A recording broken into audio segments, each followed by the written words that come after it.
আসসালামু আলাইকুম গাইস। একদল খেয়েছে আর একদল খাওয়ার জন্য উৎপাত করে লেগে লেগে উঠেছে। আজারি হুজুরের এই কথাটা নিয়ে আমাদের ভিতরে অনেকজনেই অনেক মাথামাতি করতেছে। তো বলি ভাই, তোমরা যদি এতটাই সাধু হও তাহলে তোমাদের গায়ে পড়তেছে কেন? তোমরা যদি ভালো মানুষ হও, তোমাদের যদি মন মানসিকতা ভালো থাকে, দেশের জন্য যদি তুমি ভালো কাজ করতে চাও, তাহলে তোমাদের গায়ে পড়বে কেন আজারি হুজুরের এই কথাটা? আমি ভাই বুঝি না।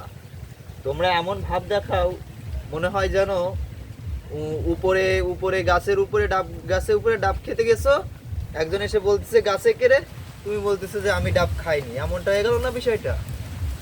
এখনো সময় আছে, ভালো হও, শুধরে যাও। কারোর কথাই কারোর কথা নিয়ে এতটাও নাড়াবাসা করাটা উচিত নয়। তিনি একটা কথা বলছেন, মানসম্মত কথাই বলছেন। যদি ভালো হয়, তোমার মন মানসিকতা যদি ভালো হয়, তাহলে অবশ্যই তুমি এই জিনিসটা করবে না। তোমাকে সচেতন করছে সে। তো গাইজ, ভিডিওটা ভালো লাগলে সবাই শেয়ার করবেন, একটু ফলো করবেন। ধন্যবাদ।